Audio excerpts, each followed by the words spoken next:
I'd like to encourage everyone to take their seats so we can have a prompt start to the meeting.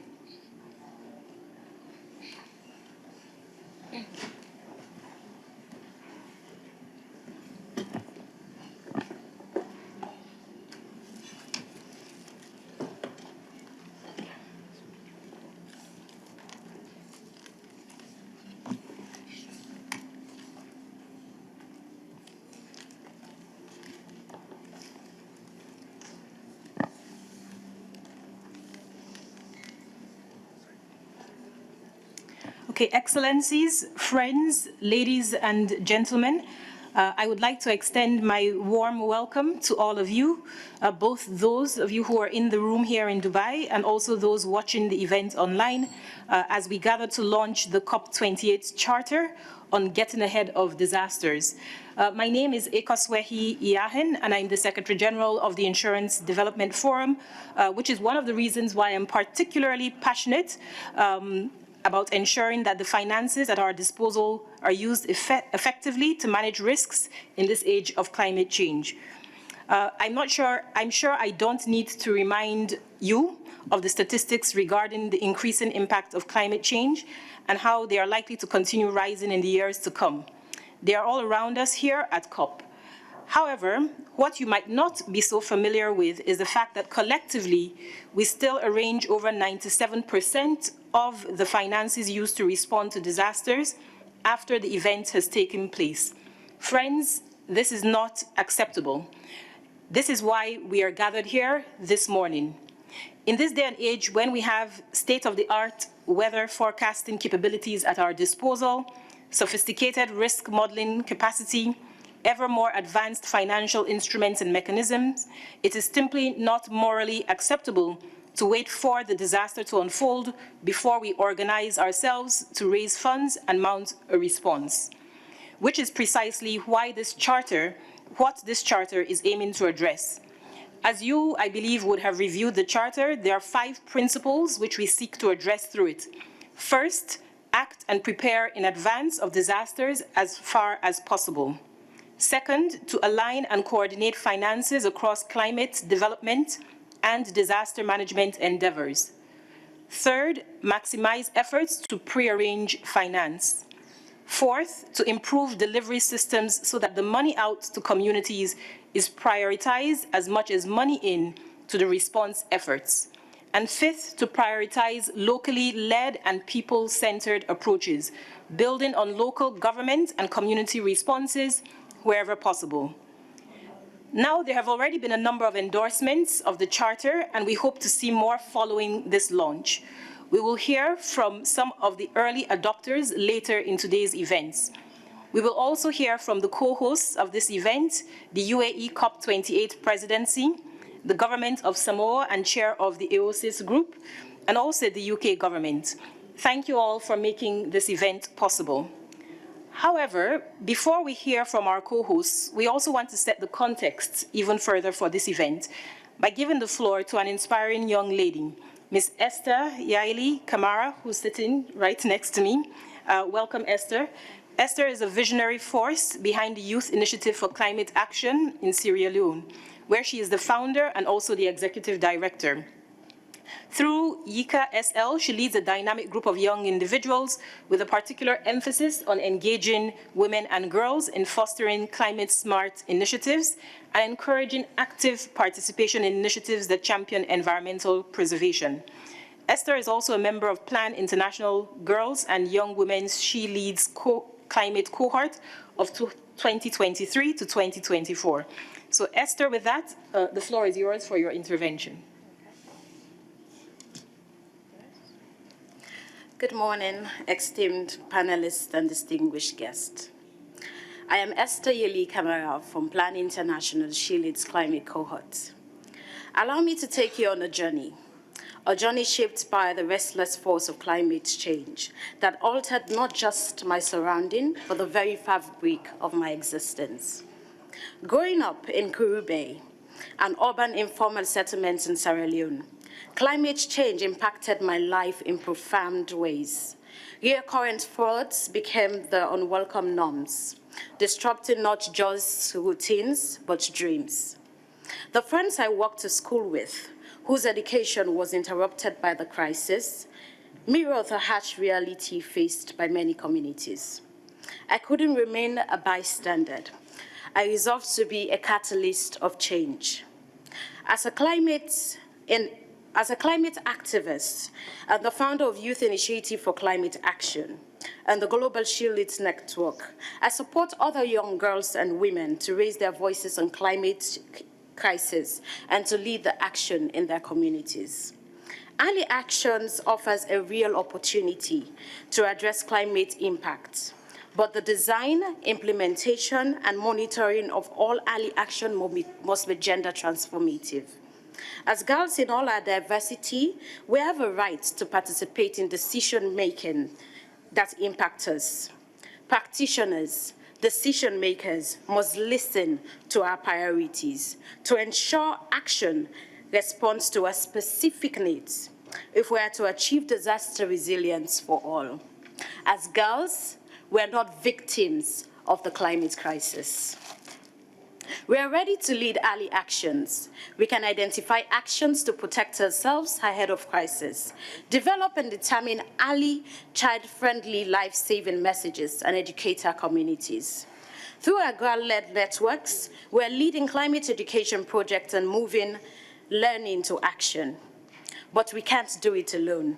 We need support to connect our voices and actions with early action systems. Therefore, we welcome the Charter's commitment to locally led early actions.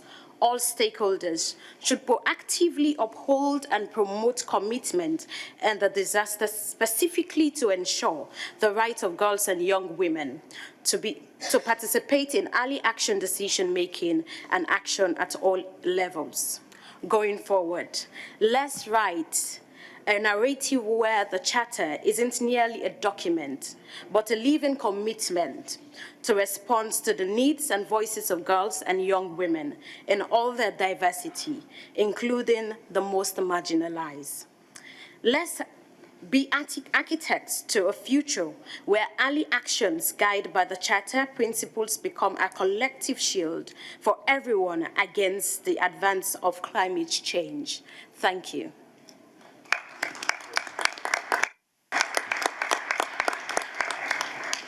Thank you, Esther, for setting the tone for the event and ensuring that we focus on the needs of people and planet. And I also really appreciated your emphasis on the inclusion of women and their voices at the table. So I really commend you for that. And also in terms of how we consider the needs of future generations. So part of what we are trying to do with this charter is precisely to respond to that. So I really appreciate your comments. So with that, I would now like to turn to our hosts of COP28, the incoming UAE presidency, and Mr. Dane McQueen, who is the Director of Partnerships with the COP28 presidency, to deliver some remarks on behalf of Her Excellency Reem Al Hashimi, who is the Minister of State for International Cooperation, at this meeting. Over to you, Dane. Thank you so much. And welcome everyone to the UAE and to the first Relief, Recovery and Peace Day at a COP. We really are honored by the diversity of participants here and the passion that they brought into this introduction of a long overdue topic into the climate agenda. In this year of the global stocktake, we started our consultations, well actually more than a year ago, kind of pre-Sharm, and quickly heard from many stakeholders that one of the big blind spots is crisis settings, and that there's been such a strong, severe lack of climate finance flowing into communities affected by fragility, humanitarian needs, and insecurity. Obviously it's a quite depressing picture in terms of the volume of needs that keep growing, but one of the bright spots that everyone pointed to was early warning and early action. And one of the very concrete ways that some relief could be provided for this climate stress, and that it could also support early recovery. So it's a topic that we had been nationally very supportive of for quite a few years and really leaned into it as the COP presidency. And we assailed the REAP Secretariat even before Sharm and pressed them into labor to come up with some kind of product that would capture this new ambition on early action.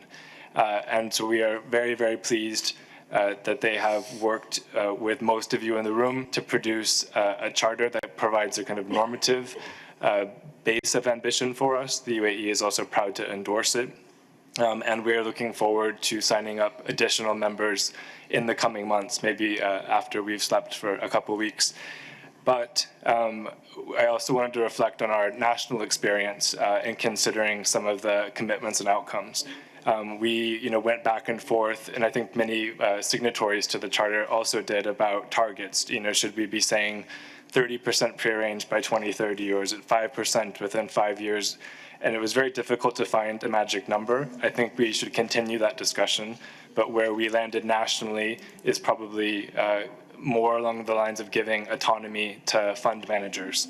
So if they feel that it should be 40% or 2% anticipatory action, early action, we give them that discretion.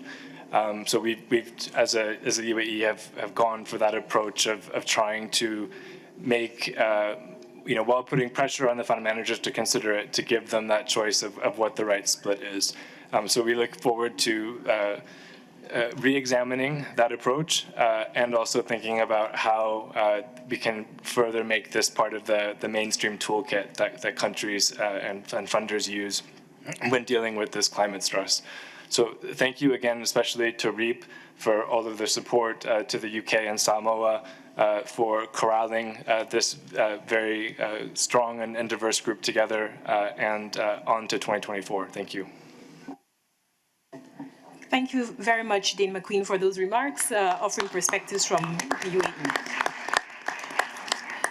So with that, I would like to turn now to Fatu Manava Upolu III, Dr. Pa Olele Lutero, who is the Ambassador and Permanent Representative and Chair of AOSIS, a permanent mission of Samoa to the United Nations. Thank you very much, and Honourable Minister, Excellencies, all protocol observed. Let me begin by acknowledging the collaborative efforts of key stakeholders in bringing us to where we are today. Firstly, to the UAE presidency for their leadership in spearheading this initiative aimed at addressing the critical issue of climate change-induced risk. Secondly, to the UK government, through you, Honourable Minister, for your active engagement and support in the co-development and launch of the Charter. And as my co-chair of the governing board, I believe that international cooperation is key to addressing the global issues that we face. To all our consultation participants, thank you for your valuable input and guidance throughout the drafting process. And finally, but not by any means least, to Ben and his team for the hard work in getting us to this point. I do not wish to overstate the point, but it is the world's low-income nations that are disproportionately affected by climate change. The V20 economies have endured a 20% loss in their GDP over the past 2 decades due to insufficient climate action. And small island development states, which Samoa has the pleasure of chairing, make up 2/3 of the countries that suffer from the highest relative losses, between 1 to 9% of their GDP annually, from disasters. There is also a significant gap in the allocation of resources towards anticipatory action and crisis response planning. The focus on SIDS, I believe, is therefore not misplaced. On the funding front, SIDS face difficulty in assessing and securing affordable and high-quality finance due to income-only based access criteria of our international financial institutions and multilateral development banks. And this is where the SIDS-led initiative on the Multi-Dimensional Vulnerability Index is of critical importance for the most valuable communities. Let me perhaps just say a few words about the MVI. It is something that is, I'm part of the high-level panel. Our report has been submitted. It will be considered by the General Assembly. It's currently through intergovernmental negotiation process. But we firmly believe that this will allow us to deal with a number of issues. Firstly, the issue of access that I have already mentioned to concessional finance. Secondly, the issue of debt. And I think that, as you are aware, the choice that small island developing states have to make between their obligation to the Sustainable Development Goals and paying debts is not something that we want to be confronted with. So access to sustainable debt is important. And finally, as I mentioned, our partners have used the income lens in the past to determine allocation of their grants, overseas development assistance. I think we need another measure, another metrics in terms of vulnerabilities of countries as a result of climate change. For my country, Samoa, we are committed to the following action: shift in proactive measures and act ahead of disaster by integrating risk information into decision-making, scaling up funding for disaster risk reduction. Secondly, coordinate and enhance the alignment of finance across climate change adaptation, improve our delivery system for finance to at-risk community, and finally, prioritize locally led, people-centered approach, as we have heard from other colleagues. Samoa therefore calls in our capacity as the co-chair of RIP on governments, international financial institutions, the private sector, and other relevant stakeholders to endorse and implement the Getting Ahead of Disaster Charter, allocate adequate and proactive finance for disaster risk management, and finally coordinate across sectors and prioritize locally led approaches. Excellencies, I believe we know where we are today. I think we also know what we want. I think the challenge before all of us is getting there and how, and the means and the pathway for us to get there. And I sincerely believe that the Charter is one of those instruments that will allow us to achieve our objective. Thank you very much.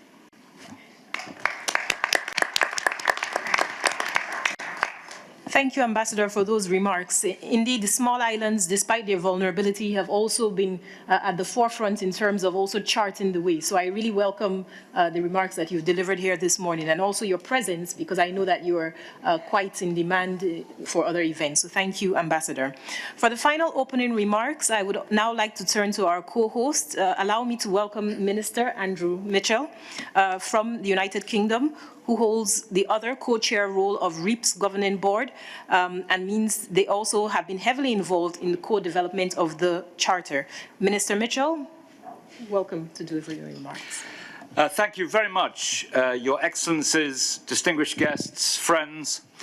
I want to start by thanking His Excellency Sultan Al Jaber for inviting Britain to champion the Relief, Recovery and Peace Day, the first of its kind at a COP.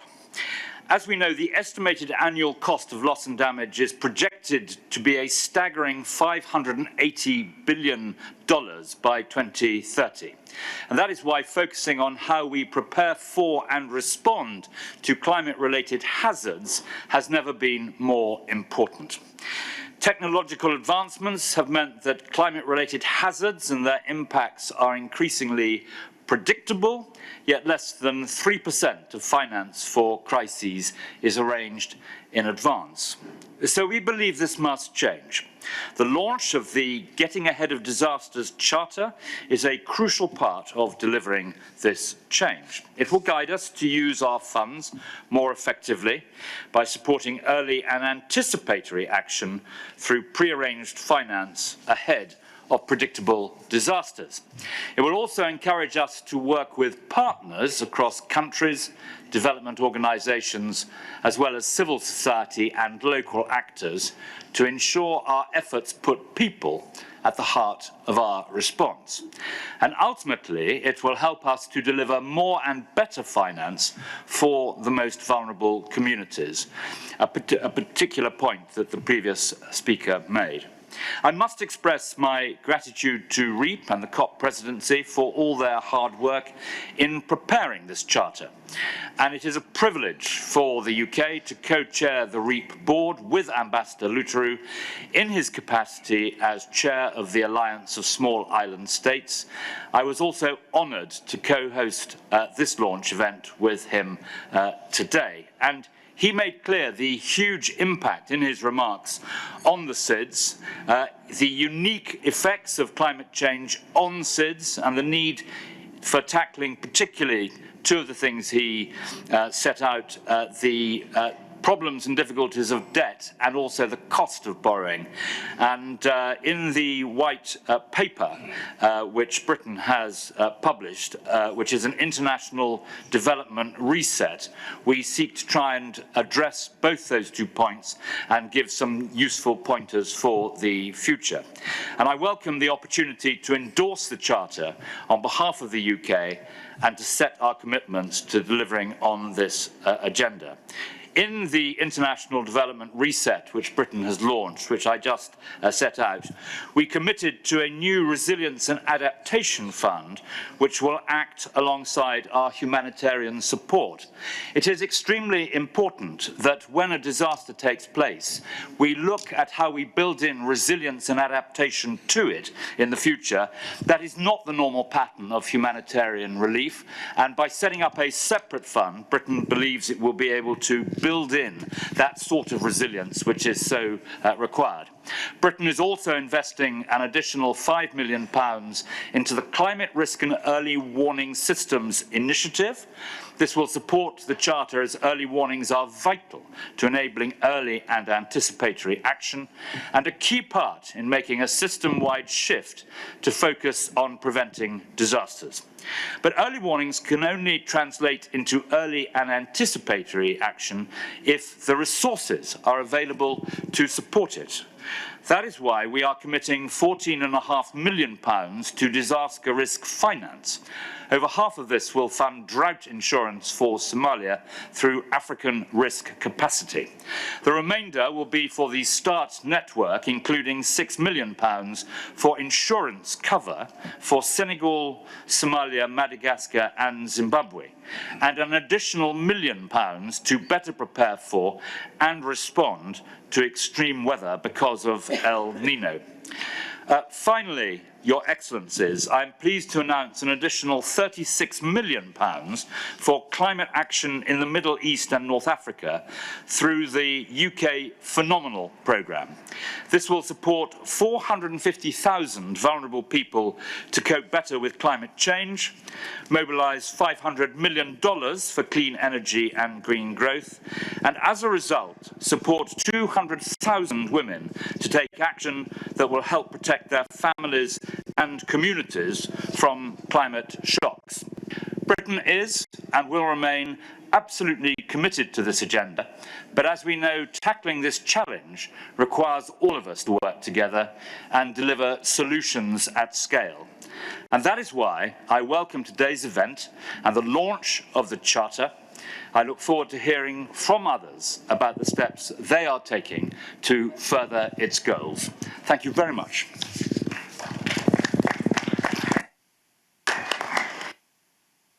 Thank you, Minister Mitchell, for those very strong remarks and commitments that you have put on the table to drive the Charter forward and the agenda that we are discussed here in terms of ex-ante and anticipatory financing. So thank you very much for that.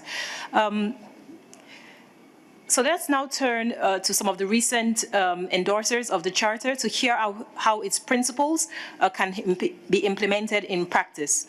We have a few speakers already scheduled, but it would be great to hear from others around the table too. So the two questions which I think have been posed to everyone in the room in preparation for this session are, why are the Charter's principles important for from your organization's perspective, and how will you implement them in concrete terms? Before I open the floor to comments from various guests who are here today, I do have the difficult task of reminding everyone that we do have a limited time for this session. So I would like to encourage you to keep your interventions within the 3-minute marker. Before I pass the floor to the next speaker, I also just want to provide some perspectives from the Insurance Development Forum, which is the institution that I represent. And to say that we have endorsed this Charter as well, because as leaders from the insurance industry, we know that 55% of crises from floods to droughts to disease outbreaks are predictable, and that funding can be arranged in advance and released when it is needed. We have also heard the statistics that have been mentioned around the table in the various reports that have been released that show that only 3% of financing to respond to disasters is prearranged. And as I said in my opening, this is simply unacceptable. And it is also unacceptable because we know that prearranged financing is a more effective option, and it's also much more cost efficient. But we're also in a context and a reality where we see funding requirements for extreme weather disasters are 8 times higher today than 20 years ago. That is the reality. So when we attach a price tag to this equation, it becomes apparent what the impacts of decisions made or not made. As insurers, we also understand the costs associated with being ill-prepared to confront some of these consequences.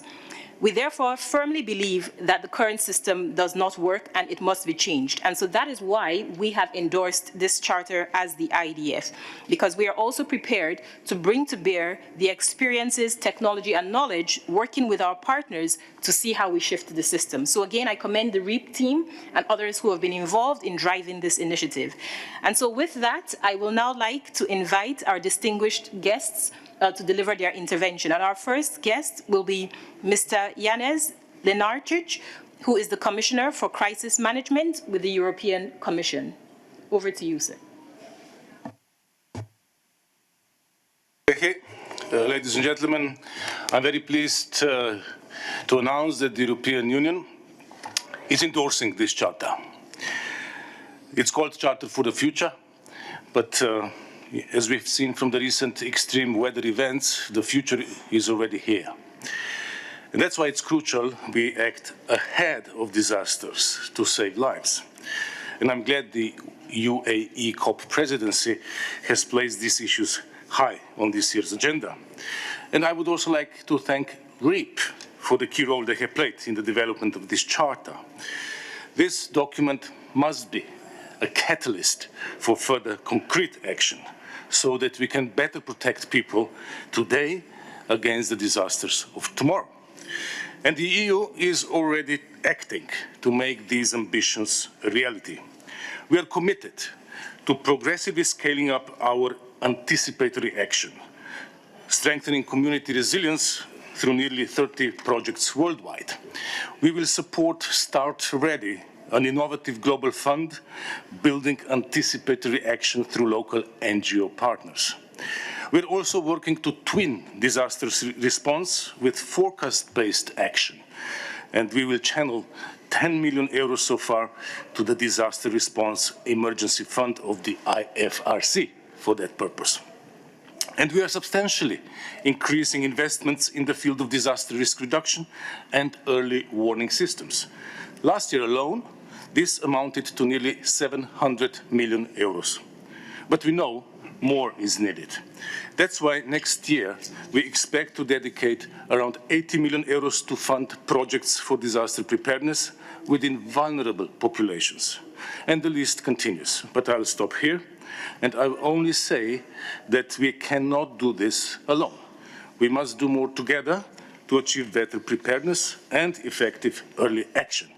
And that's why we believe that with the signing of this charter, we are taking a step towards a safer, more resilient future for everyone. Thank you. Thank you, Commissioner Lenarchik. I will now like to hand over to His Excellency Honorable Minister Sean Edward, who is the Minister of Education and Sustainable Development, Innovation, Science, Technology and Vocational Training with the Government of St. Lucia. Thank you very much, Lady Chair. Good morning, distinguished ladies and gentlemen. Let me start off by thanking the presidency of the COP28 for giving us an opportunity to express the perspective of a small island developing Caribbean state as it relates to the topic at hand. I want to start off by saying that St. Lucia unequivocally support and endorse this charter. There is tremendous value in this for us as a small island developing state. And earlier the point was made that in spite of all the benefits that can be derived from having early warning systems, without the requisite resources that would cause you to program based on what the early warning systems would point out to you, you would remain as vulnerable as you would have been before. The Caribbean is one of the most disaster-prone regions of the world. That is documented, has been documented for many decades. And every year, based on the releases and the pronouncements made by the IPCC, it speaks to more doom and gloom for us. Our people live on the front line of climate change. We are extremely vulnerable. And for us, climate change is more than just a topic for discussion at international fora, but it is a nightmare that we live on a daily basis. Our coastal villages are under threat. Livelihoods are being wiped away, and every year a significant portion of GDP is being eroded by climate action. And so today, I want to say that the value in this charter for us, as a population of 180,000 people, there's no need for St. Lucia to reinvent the wheel. And being in a gathering like this, where you have more developed countries and globally renowned agencies that can lend support, we stand to benefit both in terms of the expertise that are at our disposal. And we have had examples in the past where collaboratively we've been able to achieve much working with the European Union and even some European countries in particular, like Italy, that has come forward to help us with our early warning system. So we endorse the charter, and as I said, being part of this grouping, we stand to benefit tremendously, not just in terms of resources, but the technical expertise that can be derived from collaborating with the more developed countries. We can learn from their examples, and that can help us build our own resilience and better prepare for the onslaught that we face on an annual basis. Thank you, Minister. I will now turn to Her Excellency Anne Beith Tivenerheim, who is the Minister for International Development from Norway. Moderator, Excellencies, dear friends, Norway is a proud supporter of the Charter, and Norway is highly committed to delivering pre-arranged finance for timely support. You don't need to be a Nobel Prize winner, neither in peace nor economics, to understand that preventing a crisis is far cheaper and smarter than responding after the disaster strikes. And we all know that children that are stunting will suffer learning difficulties. We know that children taken out of schools early are at more risk of exploitation, child marriage, teen pregnancies. We know that trauma is inherited through generations. So this is why all development actors need to see anticipation of crisis as their business. Norway has crisis prevention and reduction as a clear directive in our development policies, for example, in our strategies for food security and climate adaptation. And in our humanitarian work, we strive towards holistic efforts. Pre-positioning funds to support anticipatory action has been a key to make that happen. Now, how has Norway operationalized the strategies and ambitions through partners that we work with? For once, Norway is supporting the CERF, the Central Emergency Response Fund, and the DREF, Disaster Response Emergency Fund, and they do excellent work. CERF has become a leading global humanitarian funding tool to address the humanitarian impacts of climate shocks and to reduce vulnerability. We also have increased support to FAO's Special Fund for Emergency and Rehabilitation, SFERA, which, for instance, give communities access to agricultural input before and during and after a crisis strikes. By supporting farmers and food production, you reduce crisis. We are strong supporters of WFP's anticipatory action work. Support to insurance schemes, such as the Africa Risk Capacity, can also help countries be better prepared to face the consequences of climate change and to build resilience. I'm happy to announce that Norway has just signed a new 5-year agreement with the WFP worth $33 million to scale up their work on anticipatory action. Through our present support, WFP has assisted 640,000 people in Southern Africa and the Sahel to avoid loss of harvests and animals. Through this new agreement, we hope to see a much-needed scaling up of these crucial efforts to save lives and livelihoods and to protect development gains. I thank you. Thank you, Minister. With that, I would like to turn to Her Excellency Minister Zakharopoulou of France to deliver her remarks. Merci, merci. Ministers, Mr. Ambassador, Excellencies, dear friends, last June, following the leadership of Prime Minister Mia Mottley and her Bridgetown initiative, President Macron convened over 40 heads of states in Paris to discuss the reform of our international financial system. One of the key goals was to put the question of climate vulnerability and the resilience at the core of this agenda. So the Paris Pact for People and Planet now is endorsed by more than 40 countries, and at the end of the story defined a clear objective that we have, all of us, a world where poverty will be eradicated and the planet will be preserved. A world where vulnerable countries are better equipped to face crises resulting from climate change and conflict. To achieve this, it is essential to move from reactive to a proactive approach with early anticipatory action and predictable funding to support long-term risk management. So, for this reason, France endorsed this Charter for a better future. Since COP21, my country has been encouraging the development of early warning system in the event of climate disasters through the Cruise Initiative. Last year, at the UN General Assembly, I announced the doubling of our contribution to cruise up to 80 million euros per year. And of course, last year, France was also among the first to support the V20 G7 Global Shield against climate risk to support and develop insurance and financing solutions adapted to climate risk. I'm pleased to announce today that after an initial commitment of 20 million euros in 2023, France will provide another 20 million euros to the Global Shield in 2024.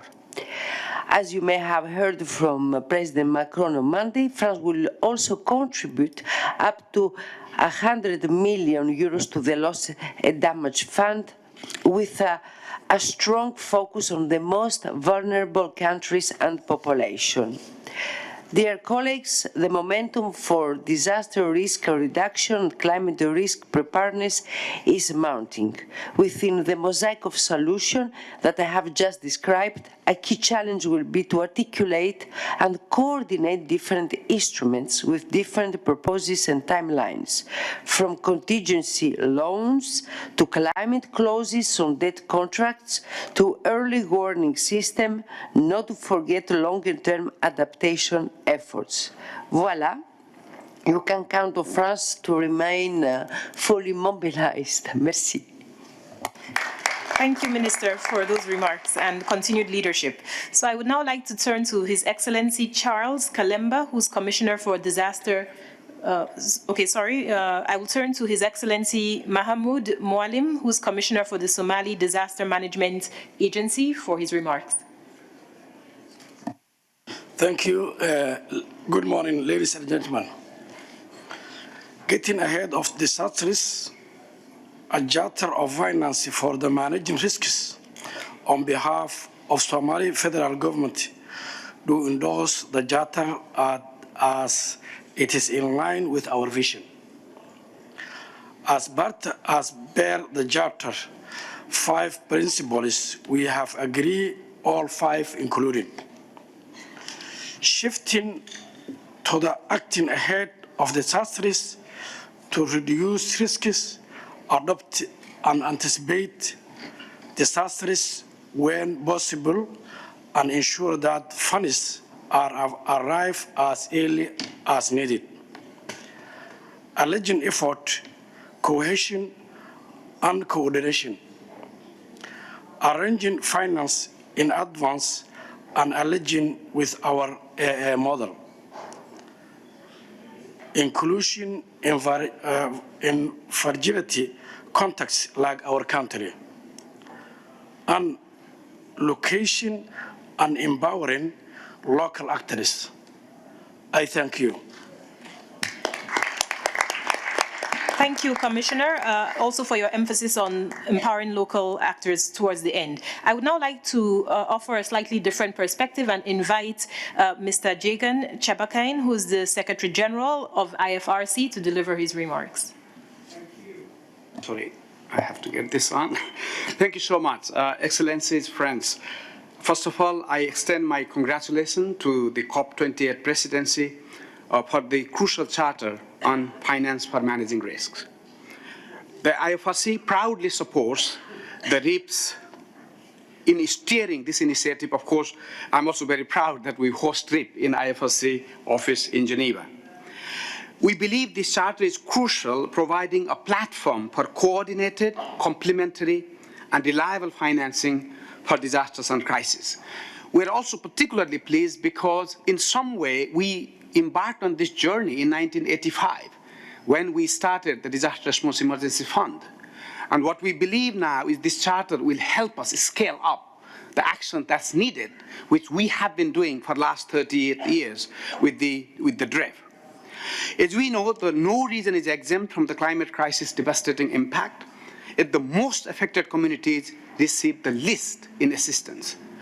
Currently, 32 out of the 70 highly vulnerable countries receive less than $1 per person for climate adaptation. And this statistic should shock us.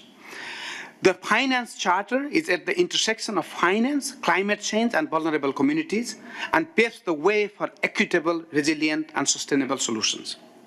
However, we have to move from principles to real action. We have seen many principles and charters before, and they haven't been implemented. And it's extremely important that we move into real action. And as the IFRC, we are a network of 191 member national societies with 16 million volunteers on the ground. We put our resources on the table to implement this charter at the local level to make sure that we make difference in people's life and not only talk, but real action. And on this, we have launched what we call the Global Climate Resilience Platform that aims to reach 500 million people in climate vulnerable communities. That's exactly the point made by a couple of ministers before, that we invest in building resilience so that we actually reduce the needs. We prevent the suffering of the people, and we can do that. And for that, I would like to share 5 quick points as my call for all of us, that we not only endorse this charter, we implement it, we make it happen. We also need to set clear targets. For us, we have set a target to mobilize 100 million every year and put 25% of that on anticipated action, and we are very close to reaching that already. We have to adapt and create funding mechanisms for early action, ensuring synergy with climate and development investment. So they cannot be a separate silos, because people don't identify their needs in silos. So we have to have that integrated investment at the community level. Important to invest in the local actors like the Red Cross, Red Crescent, but many other organizations who are working in communities and making difference in the communities on daily basis. We have to invest on them because they are effective. And I think we need to continue to use REAP, for example, and the Anticipation Hub, its key platforms to deliver on the Charter commitments. And we will be extremely supportive of REAP to make this happen. The urgency of climate action or inaction will define our future and the legacy we leave for the generations to come. Urgent climate action is no longer a choice. I think we have heard that a lot. It is an imperative for the survival of our planet and people. It's not only a slogan, it's an imperative. Thank you so much. Thank you very much, Secretary General, for the very passionate remarks, the focus on implementation and the most vulnerable. And so with that, I will now like to turn to Ms. Sarah Charles, Assistant to the Administrator of USAID, for her remarks. Always great to follow Jagan. As the world's largest humanitarian donor, we are undoubtedly committed to improving the timeliness, effectiveness, and efficiency of funding to respond to potential and ongoing crises compounded by climate. As the Charter points out, and as many today have mentioned, the humanitarian system must move beyond simply reacting to disasters to managing risk more proactively. It provides us with a set of common principles towards this effort in a meaningful way, and we're very pleased to endorse the Charter. This coherent, coordinated effort lets us address humanitarian crises as part of a complex set of issues that fundamentally includes development and peace activities.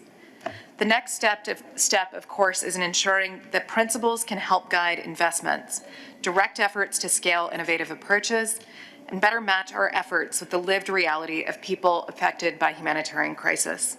And arguably the most important part, provides us with an opportunity to share resources and learn from one another outside of our siloed communities. Guided by the President's Emergency Plan for Adaptation and Resilience, or PREPARE, and USAID's climate strategy, we're aiming to strengthen the resilience of people that are vulnerable to climate impacts by supporting comprehensive disaster risk reduction strategies, early warning systems, and anticipatory action that reaches the 2 billion most vulnerable people worldwide. Our Famine Early Warning System Network, or FuseNet, monitors the climate to gauge impacts on food security in the most vulnerable countries of the world and produce forecasts up to a year into the future, allowing timely and appropriate responses and risk reduction measures, including finance mobilization. It was this early warning that drove our early action in the Horn of Africa in response to historic drought there, and still guides our investments in resilience, preparing for the next drought. Our growing investments in anticipatory action include risk finance mechanisms and build on our decades of this work in establishing early warning systems and disaster risk reduction efforts, particularly towards disaster preparedness at the community level. Our recently expanded investments in anticipatory action have a particular focus on small island developing states and on sub-Saharan Africa, where far too many are not covered by early warning systems. They also focus our early warning efforts on inclusion, particularly the voices, participation, and leadership of women, girls, youth, displaced persons, and other marginalized and underrepresented groups. Partnering with national and local institutions is central to USAID's commitment to ensuring an efficient, effective, timely, and accountable humanitarian response, and critical to building the foundation for recovery and longer-term development, especially in the face of the climate crisis. We also, as other donors in the room have mentioned, are increasingly investing in pooled financing, including the International Federation of the Red Cross and Red Crescent Societies Disaster Relief Emergency Fund, or DREF, to quickly get funding directly to local societies for timely and effective preparedness before disaster hits, and also our proud contributor to the UN Central Emergency Response Fund, or the CERF, which is another essential tool in quickly reaching those in need when disaster strikes. We are proud supporters of the Climate Environment Charter for Humanitarian Organizations, which again complements the principles of the Getting Ahead of Disasters Charter. Through disaster risk reduction, early warning systems, and our work with communities and countries at every stage, the U.S. government and USAID is committed to prevent the most vulnerable from suffering the impacts of the climate crisis. Thank you, Sarah, for those remarks. I'm conscious of time, so I will quickly hand over to Ms. Lillian Macharia, who will be delivering remarks on behalf of Ms. Mafalda Duarte, Executive Director of the Green Climate Fund. Thank you very much, Madam Co-Chair. Ladies and gentlemen, as the world's largest multilateral climate fund, and on behalf of my Executive Director, I would like to say, as a Green Climate Fund, we are very happy to endorse this charter. Our mandate requires that we support actions to mitigate against growth in climate change in terms of emissions, but also support countries and communities in terms of adapting to the impacts of climate change, which are already here with us. So in that regard, we are very happy to be looking at how and endorsing actions towards helping countries get ahead of risk and make sure that we put them in a position where the losses that might come are minimized. In this regard, and with respect to this charter, we are acting ahead of disaster risks, which is fundamental to how we design our projects and how we implement them. We ensure that all our projects integrate the risk information and in terms of how the decisions are made, and also make sure that we scale up to help reduce disaster risks emanating from that.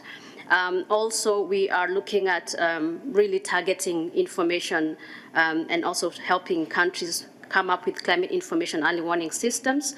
And right now we have investments in about 50 to 60 countries which support early warning for all initiative, and we're also supporting the early warning for all initiative. And in addition to that, we're also simplifying our processes to make sure that countries can access our support a lot faster and therefore be able to take appropriate action in a more timely manner. Additionally, with the renewed replenishment, thanks to all the partners around the table, we aim to continue scaling up our efforts in this regard. In terms of coordinating our efforts across sectors and timelines, our approach to complementarity and coherence ensures that we coordinate our financing across sectors and decision makers, focusing on climate adaptation, development, and disaster risk. And we also complement our work with other climate funds activities, and we support developing countries' ambitions by scaling up pilot projects, optimizing investments, and aligning our projects with the development priorities of our beneficiary countries. And we are currently working very closely with the Adaptation Fund, the Climate Investment Funds, and the Global Environmental Facility in this regard to maximize the efforts and activities. And that also goes towards working with private sector, not just with public sector in this way. Again, to deliver our support to at-risk communities, we have a very dedicated resort area that looks at livelihoods of people and communities to make sure they remain central to our actions. And in this case, we work towards improving the delivery system for those communities. And this is evident in how we assess our investments and how our policies also try to make sure they are included and parcel of both the design and delivery of our projects. We also seek to empower those affected communities, and also, as I said, we are simplifying our processes towards that end. We have approved about 40 to 70 proposals planned, or rather we have planned to approve about 40 to 70 proposals in the next replenishment period. And we are also working to develop very innovative financing approaches to make sure that we move into areas where our communities are hardly serviced to this day. And we're also looking to really scale up our locally developed actions in the same process to make sure that we engage the communities and the civil society as well as indigenous peoples in all our efforts. And then finally, I'd just like to say we continue to advocate for the transformation of government financing policies in terms of making sure that we are localizing our decision making to make sure that communities are involved.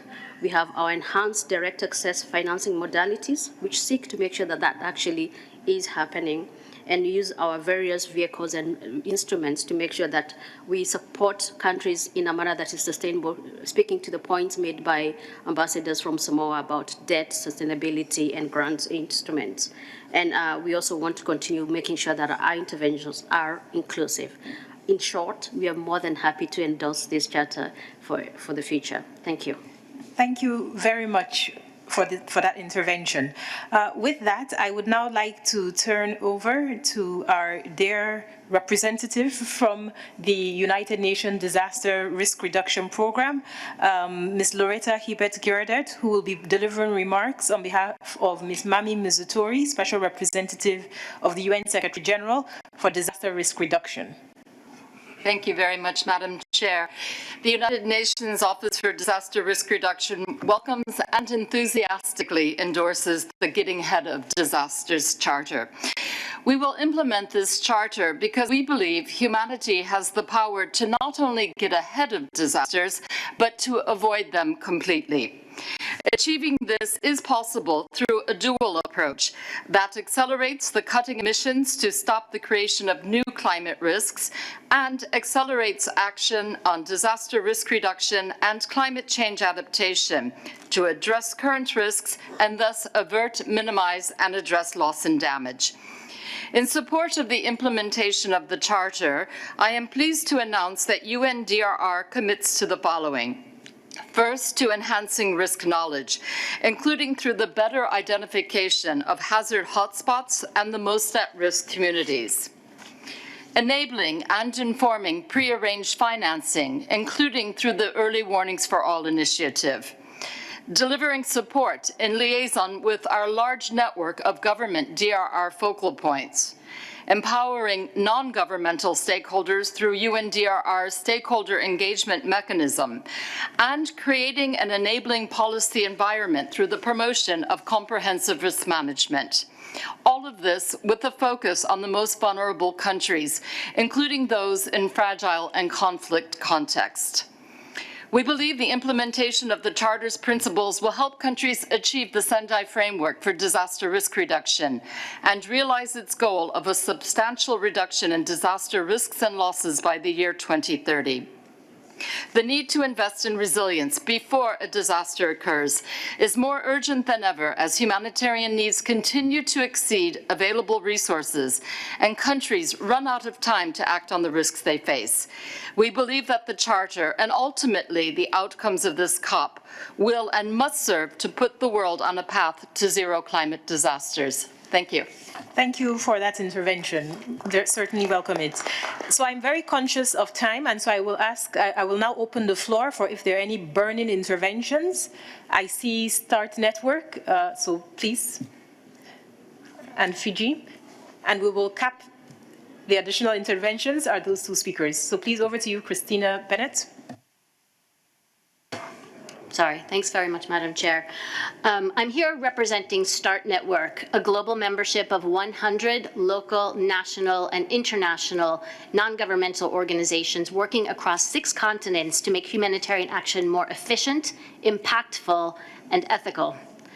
On behalf of START Network, I thank REAP, the governments of Samoa and the United Kingdom, and the COP28 presidency for this critical and urgent instrument.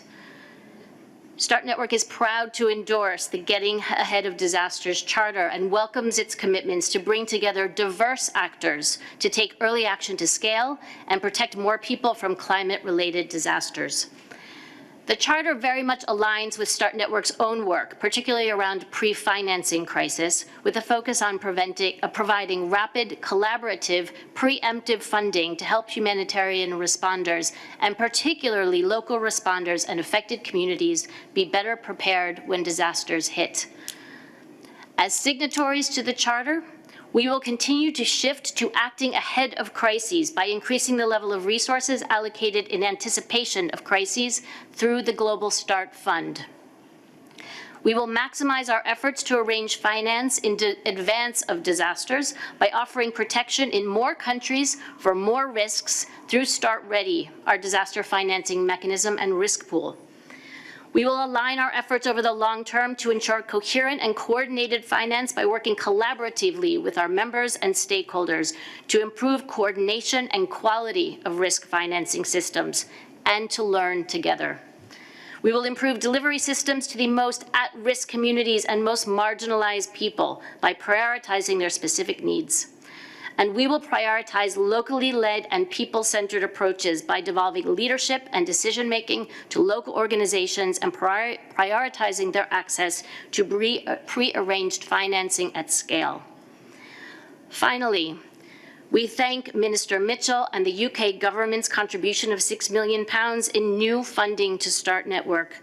This will allow our network of civil society organizations, and particularly local organizations, to strengthen protection of at-risk people against climate-induced hazards and reduce, in particular, the effects of El Niño across multiple countries.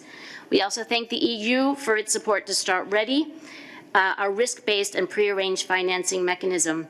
And we look forward to working with REAP and the IDF and others on this agenda. Together, through this charter, we can make anticipating disasters the default humanitarian response to addressing the human impact of climate emergencies. Thank you.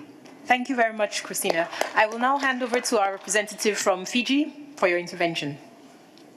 Thank you, Madam Chair. My name is Vasiti Soko. I'm the Director for Fiji's National Disaster Management Office, representing Fiji, and one that is speaking from experience with the very course of what we are here for.